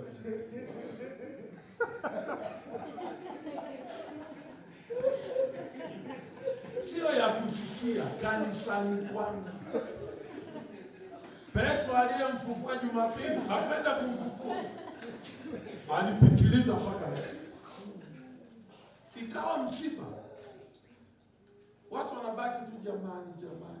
Sasa nilikuwa naigiza Dorcas. Si Jumapili. Ameigiza Jumapili, Jumamosi akafa. Watu wengi walioigiza shida kwenye ndoa, mara nyingi ndoa zina shida. Walioigiza ulemavu unawafuata. Wengine waliigiza uvuta sigara, wamejikuta uvuta sigara. Wengine waliigiza walevi, wamejikuta walevi.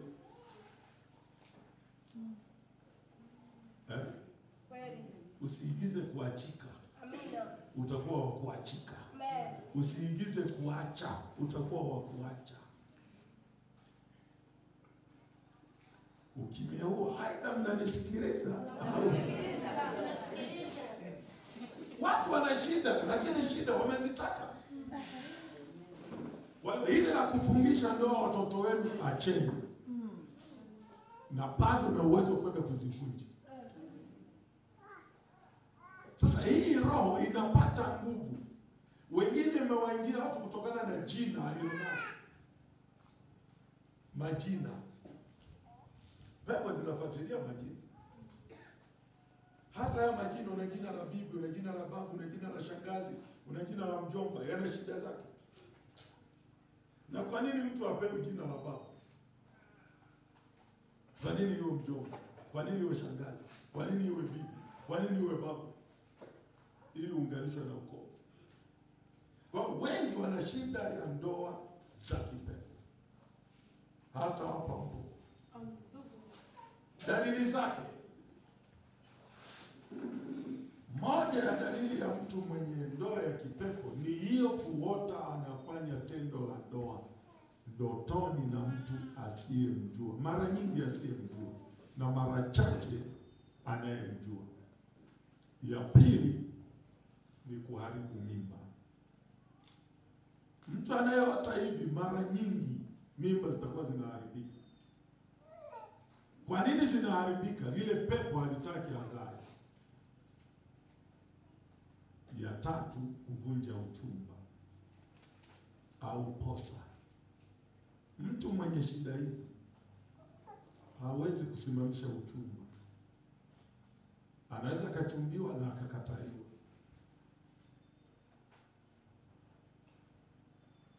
Nimebaki peke yangu leo. Mpo humu ndani? Mbona masomo mengine hamsikilizaji hivyo?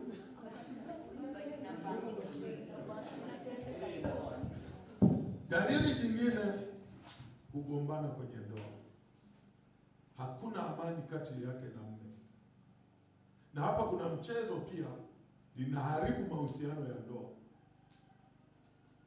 Wakati mwingine mwanaume anakosa nguvu za kukabili ndoa. Lenyewe ndio linafunga nguvu.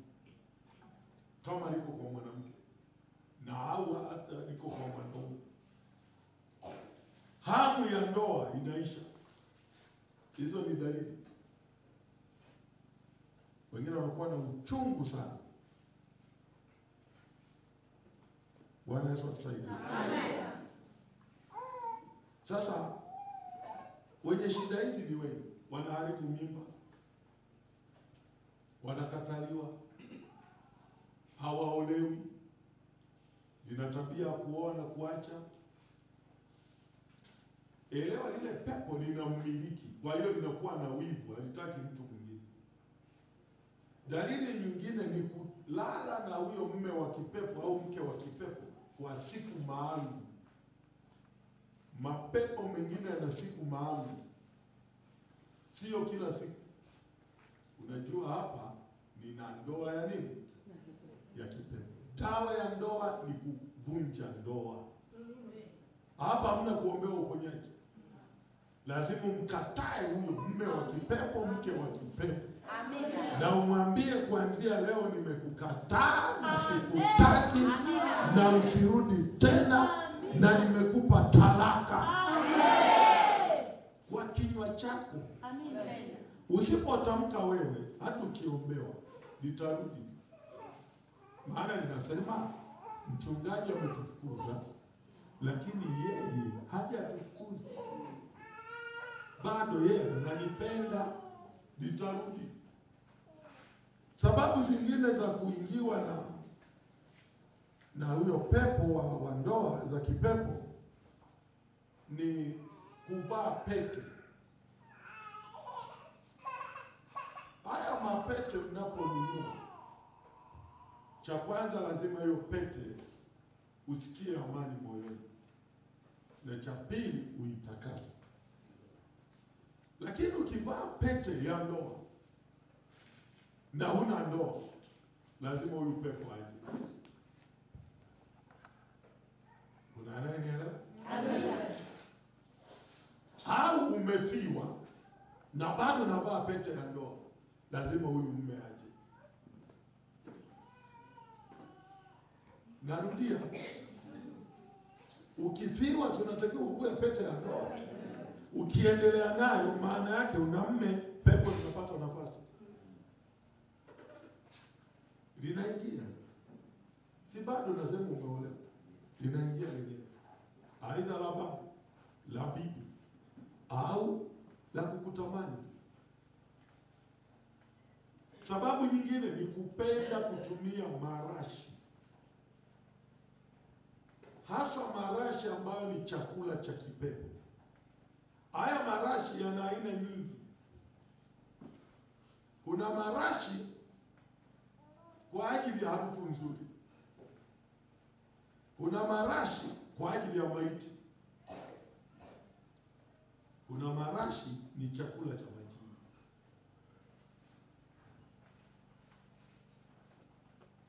Nikisema hivyo mnanielewa? Amina.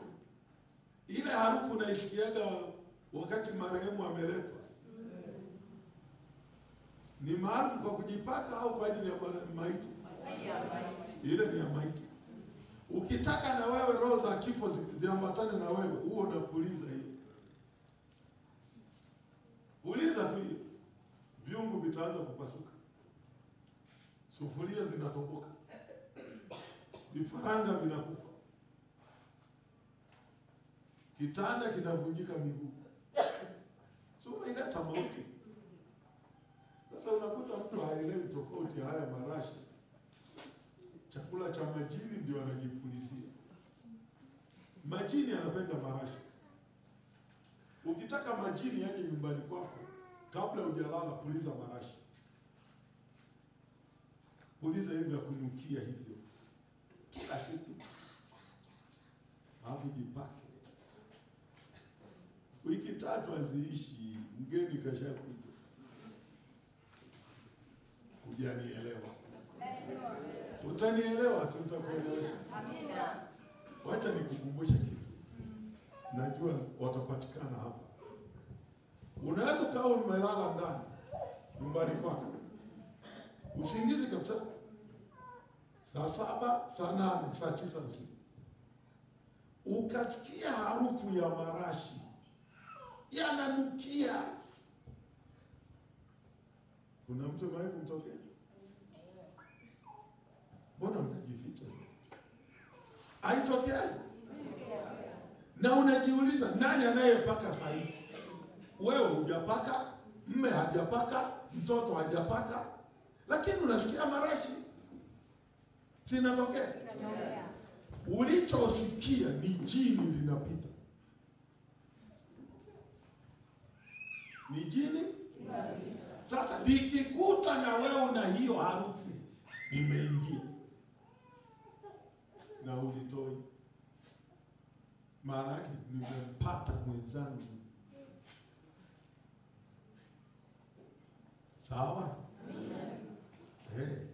Sio marashi tu, majini mengine machafu yakisikia bangi ndio mahali pake. Kuna mashetani mengine anapenda mavi ya ng'ombe. Wewe unapochoma unayaita njoni, njoni, njoni.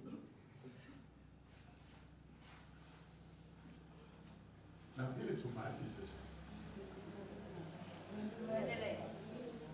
Mmeshaelewa? Tunaenda kuwakomboa hao watu wanateswa. Amen. Dawa nimeshakwambia.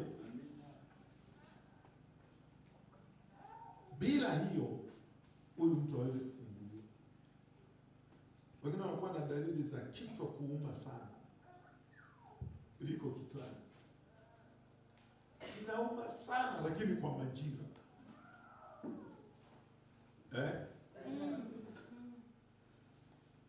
Dalili nyingine, mtu akiolewa kushindwa kufanya tendo la ndoa au akioa, ni hilo pepo. Alafu anasema nimelogwa kabisa. Kuna uchawi? Hamna uchawi. Una mme, una mke. Huyo ni wa kiroho na ameamua kwamba sitaki mwingine. Tutaenda kuwakomboa. Amen. Yesu aliwafia msalabani, lazima wawe huru. Amen. Wengine wamepata hayo kwa kuoga maji kwa waganga. Wengine walipata kwa kulala na waganga. Tuna watu wengi wamelala na waganga. Wengi. Ili mambo yake yafanikiwe. Maana mganga si haogopi dhambi. Ukienda mzuri wa sura anakusogeza.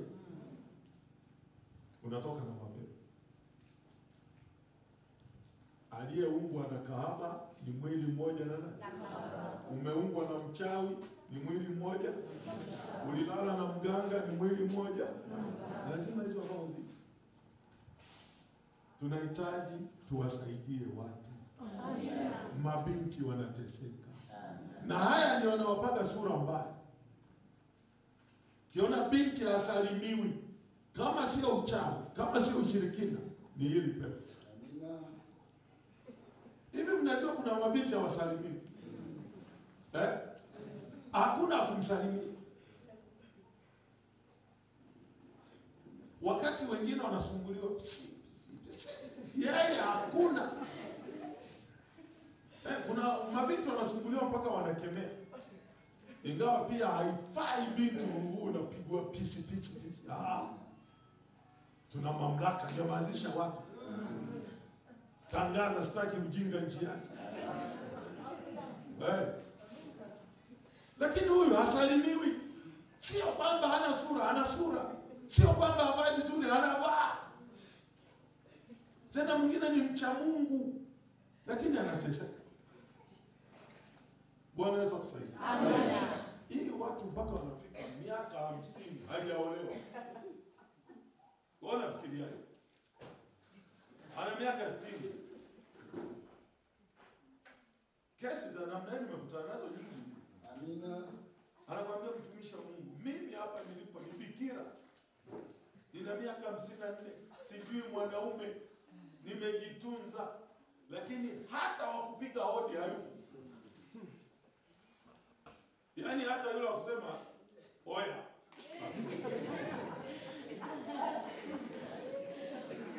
Si ndio lugha za kutabanga? Hata hao hawa. Anateswa binti wa watu. Anateswa dada wa watu. Lazima tukalete ukombozi. Amen. Mungu wetu atawaweka huru. Amen. Mtumishi ameshughulikia kesi nyingi sana za aina hii. Si ni kweli? Ni wengi. Walioko kwenye ndoa na wasioko kwenye ndoa. Wengi. Sio hao, mpaka na wachungaji. Ili pepo halina cha askofu. Kabisa. Si uliozeshwa huko. Si roho ya bibi. Leo nitaishia hapo. Siku nyingine nitazama zaidi. Lina mambo mengi, lakini zingatia, linashughulika na kuharibu mimba na kuharibu ndoa, kutofurahiana, kuondoa nguvu za kiume. Mara nyingi hamu kwa mwanamke hakuna, ndio wamegawana vitanda, ngumi kila siku. Neema ya Bwana hii. Amen. Kwa ukimya huo hata hapa mko wengi. Ni wengi? Haya, tutatoa nafasi leo mtoe talaka kwa waume zenu. Amina. Tena wewe useme kabisa, wewe mwanaume niliyefungishwa ndoa na mama au na baba, leo na kukataa. Amina. Na ivunja hii ndoa, sikutaki na usinijue. Na ninakulipa fidia ya damu ya Yesu. Amen. Lina uhalali, si nilikabidhiwa? Usifikiri utasema tushindwa kwa jina Yesu, likatoka, halitoki. Lilikabidhiwa, lilitamkiwa. Ni wewe ulikuja bibi harusi mdogo, unanesa na mwenzio kapiga suti, mkaoana. Tena na matangazo alikuwa anatoa mchungaji. Sasa tunawapokea maharusi wadogo. Bwana harusi na bibi harusi watatangulia maharusi wadogo. Walete kwa wimbo. Walete kwa wimbo. Nyinyi huwa mko wapi? Mnaona ni sahihi? Mnashangilia. Watu wanaharibiwa maisha. Mnajua kwani hamna akili nyinyi? Wanaoanaga wanne si wawili. Kuna aliye wewe wanao wengi. Sasa nenda na wakomboe, vinginevyo subiri talaka. Naona kila mmoja wanaachana, anarudi. Utawajaza nyumbani. Na wale kuna watoa walikuwa wanakuja kuomba wanaomba, kwa nini wasitoe watoto?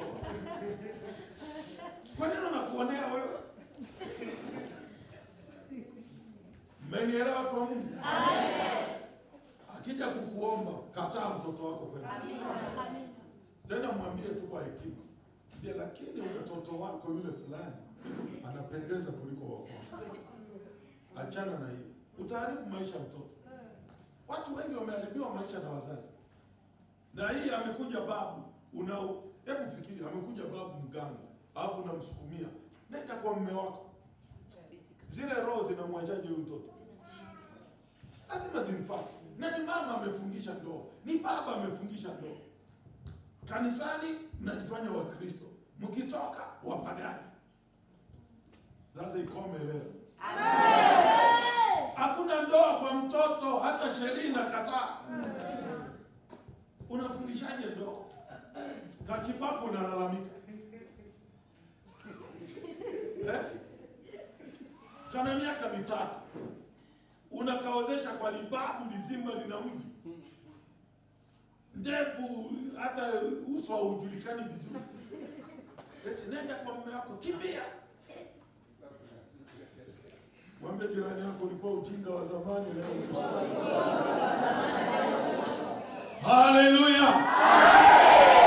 Hata kama una ndoa ya kipepo lazima leo ivunjike. Tunatangaza kuzivunja kwa jina la Yesu.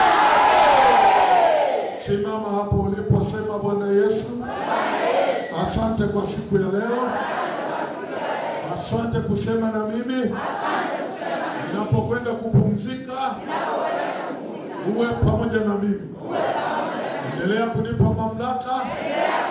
Endelea kunifungua.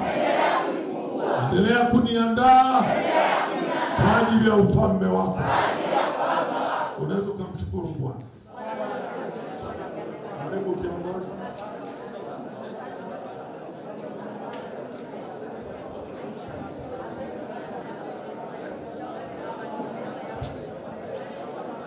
Endelea kumshukuru Mungu wetu. Shukuru Roho Mtakatifu ametu